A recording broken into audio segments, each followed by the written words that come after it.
সংগ্রামী নেতৃবৃন্দ, আমরা দীর্ঘ 16-17 বছর এই গণতন্ত্র রক্ষার্থে যে আন্দোলন সংগ্রাম করে এসেছি, দীর্ঘ 16-17 বছর আমরা এইভাবে কিন্তু খোলা আকাশের নিচে এইভাবে মঞ্চ করে কখনো প্রোগ্রাম করতে পারিনি। পেরেছি না। জুলাই আগস্টে ছাত্র জনতার গণ অভ্যুত্থানে যে ফ্যাসিস্ট হাসিনার পতন হয়েছে, তার ফলশ্রুতিতে আমরা বাংলার আকাশে মুক্ত বাতাস আমরা গ্রহণ করতেছি। প্রিয় নেতৃবৃন্দ,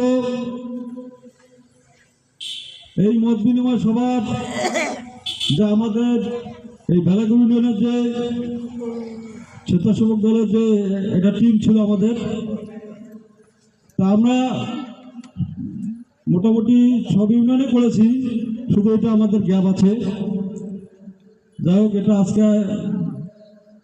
মত বিনিময় সবার মাধ্যমে এটা হয়তো আমাদের যে এই ইউনিয়নের যে যারা স্বেচ্ছাসেবক দলের নেতৃত্বে আছেন, তাদের মধ্যে কিছু মতভেদ তৈরি হওয়ার কারণে এই সভাটা আজকে করতে হচ্ছে।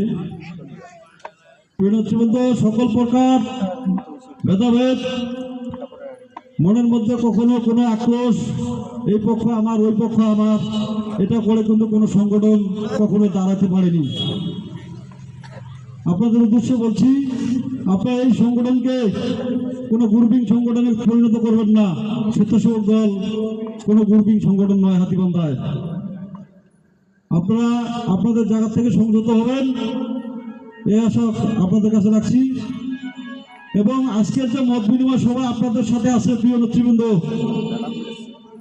আমরা মত বিনিময় সভাটা আমাদের মত আপনাদের সাথে প্রকাশ করতেছি যে আমাদের হাতীবান্ধা পাটগ্রামে একজন সুপারম্যান যাকে বলে, অনেকে বলে যে ব্যারিস্টার হাসান রাজীব একজন সুপারম্যানের মতো।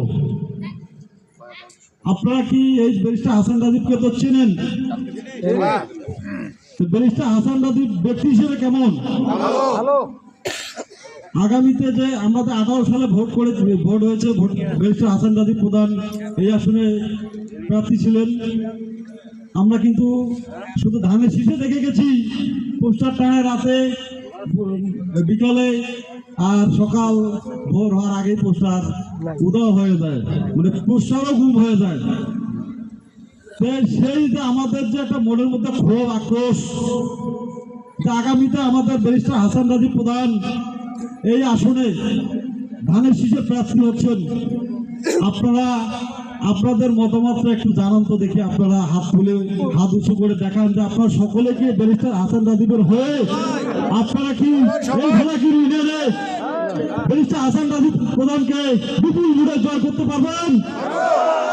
এই আশাবাদ আপনাদের কাছে রাখছি।